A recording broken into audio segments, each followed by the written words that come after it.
Привет, друзья! Вы на канале Xiaomi Sir. В 2020 году Xiaomi выпустила действительно интересный смартфон Mi 10T Pro, который и по сей день пользуется спросом. Что уж говорить, большинство обзоров на нашем канале сняты именно на него. Теперь же компания выпустила продолжение, серию Xiaomi 11T, на которых хоть фильмы снимай, по мнению производителя. Что ж, мы потратили немало времени, чтобы по-настоящему подробно изучить камеры Mi 10T Pro и 11T. И сегодня подготовили для вас подробный разбор и сравнение камер этих двух титанов. И да, тут действительно есть что обсудить, так что обойдемся без пустой критики в сторону киномагии, а постараемся максимально объективно сделать выводы. Думаю, наши старания достойны вашего лайка и подписки на канал. Начинаем!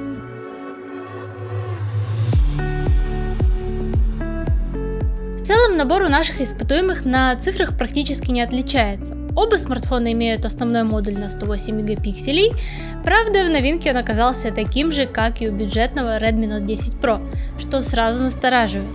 Да и оптическую стабилизацию китайцы подрезали. Однако в наше время голые цифры далеко не показатель, многое решает софт. И в 11T Xiaomi серьезно его обновила. Так что давайте смотреть на практике, удалось ли компании компенсировать урезанный модуль с помощью нового софта и сможет ли 11T обойти своего предшественника. И начнем мы традиционно с теста дневных снимков на основную камеру. Первая сцена сделана в солнечный день при отличном свете. В общем, все как мы любим, задача перед смартфонами стоит максимально простая. И на первый взгляд кадры получились идентичными. Хорошая цветопередача и правильный баланс белого передают атмосферу локации максимально точно. Однако стоит только кропнуть, и в глаза сразу бросается явно лучшая работа с деталями у Mi 10T Pro. Текстура кирпичной кладки, кондиционеры на фасаде, разница очевидна, и она явно не в пользу 11T. На следующем примере с дневной сценой ситуация немного изменилась, и по общему плану снимок 11T получился интереснее, на мой взгляд. Он более сочный и лучше передает атмосферу солнечного дня. Такая вот приятная и теплая золотистая осень. Но что по деталям? И здесь снова 10T Pro на голову выше своего конкурента. И там, где у новинки невнятная мешанина из веток и стволов деревьев, а фасад дома и вовсе замылен, десятку ловило все. Мы четко видим отдельные ветки, текстуру березовой коры, да и здание на фоне значительно четче. Ну и закроем вопрос съемки при ярком солнце еще одним примером. Думаю, слова здесь излишни, и вы сами видите, что ситуация по детализации аналогична первым двум парам, и 10T Pro очередной раз справился на уровень выше. По общему же плану, с одной стороны, у 11T вышел визуально значительно интереснее кадр и сочнее. Зато сопернику удалось передать цвета более естественными и натуральными. Далее сумерки. Света меньше, прямых солнечных лучей нет, да и большее количество мелких объектов на фоне усложняет задачу. По первому впечатлению результат 11T мне опять же понравился значительно больше.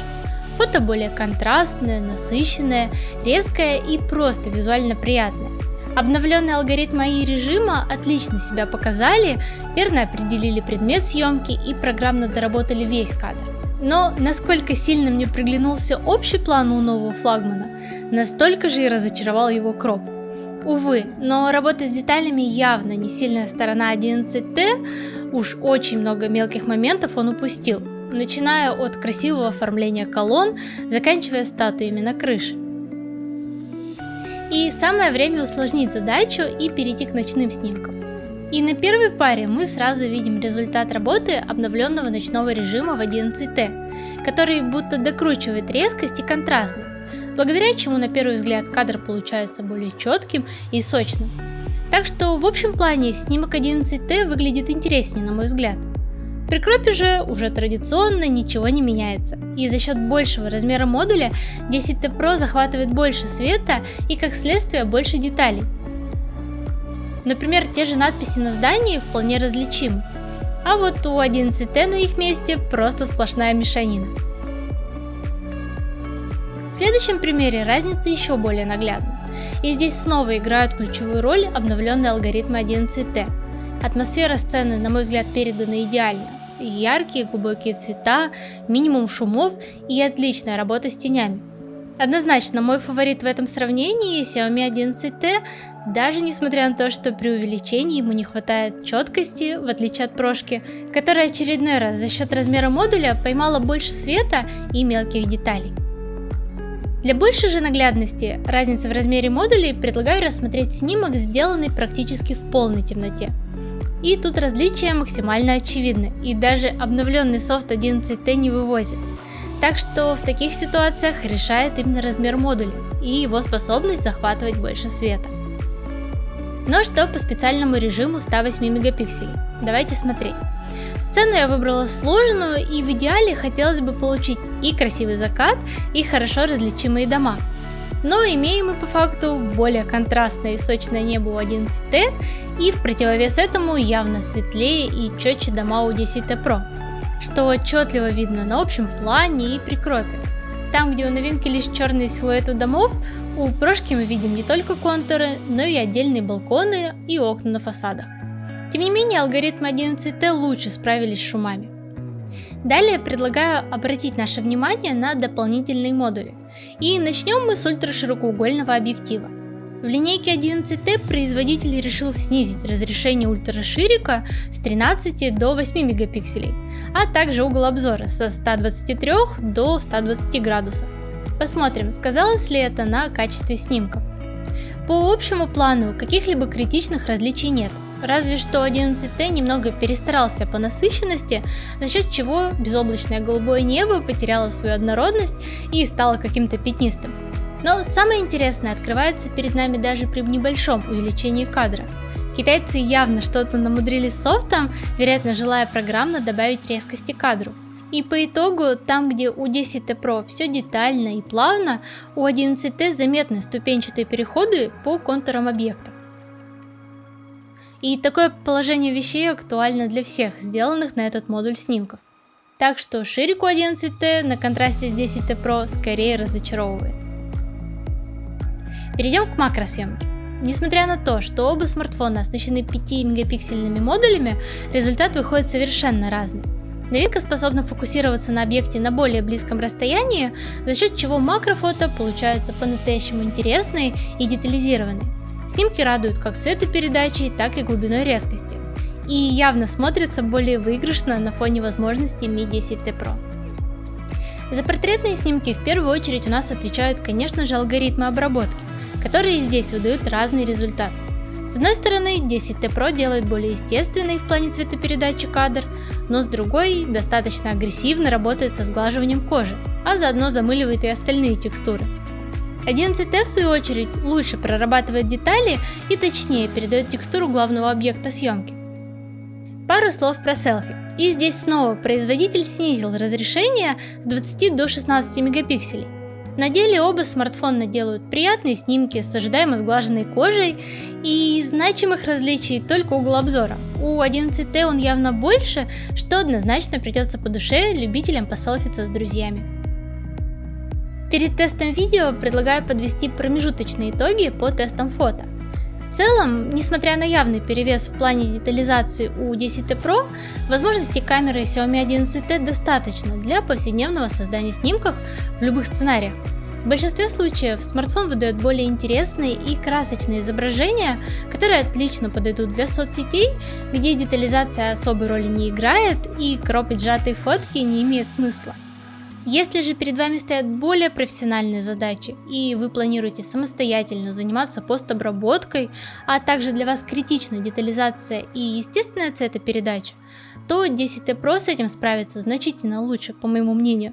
Так что однозначного победителя по части фото у нас нет. Объединить бы модуль одного и обновленный софт второго получился бы практически идеальный камерафон, по крайней мере в моем представлении. Теперь самое интересное — видеосъемка, с ключевым различием, которое насторожило большинство любителей Xiaomi — отсутствие оптической стабилизации в 11T. Давайте разбираться, удалось ли китайцам программно компенсировать это упущение. При отличном освещении съемка в традиционном разрешении Full HD 30 кадров ожидаемо различий не дала. Гибридная связка цифровой и оптической стабилизации 10T Pro, конечно, избавляет видео от мелких подергиваний и показывает максимальную плавность. Но и 11T с цифровым стабом хорошо поработал. Если есть огрехи, то они совсем небольшие и видео получается достаточно плавным. Дальше еще интереснее. Включаем частоту 60 кадров в секунду и получаем неожиданный результат. Дело в том, что 10T Pro может снимать видео в 60 кадров исключительно с оптической стабилизацией. А вот 11T в этом случае так и продолжает использовать цифровую. И на живом примере новинка однозначно выигрывает на фоне конкурента. Видео явно плавнее и приятнее. В сумерках при 1080-30 fps чуда не произошло. На фоне плавной картинки Mi 10T Pro подергивание у 11T становится более очевидным.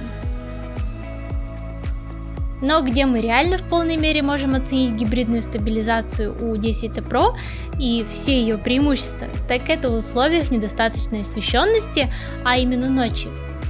Как видите, подергивания если и есть, то они минимальны и не так сильно портят картинку, как у 11T с цифрой. Тем не менее, возвращаясь к съемке при 60 кадрах в секунду, видео новой модели получается на достойном уровне даже при слабом освещении. Ну и напоследок, в условиях практически полного отсутствия света, опять же, больший размер модуля Mi 10T Pro отвоевывает лидерство у новичка, выдавая более светлое видео. Что ж, в сухом остатке, как бы не ухищрялись инженеры Xiaomi и не дорабатывали бы алгоритмы цифровой стабилизации, связку с оптической ничто не заменит. Да, есть моменты с теми же 60 FPS, но завезите на десятку обновленный софт, и она в пух и прах разнесет новичка. Друзья, делитесь вашим мнением о камерах наших испытуемых, какой смартфон выбрали бы вы и для каких задач. Ну и конечно же подписывайтесь на канал. Это очень мотивирует нас и дальше делать интересные обзоры и сравнения. Спасибо за просмотр. Пока-пока.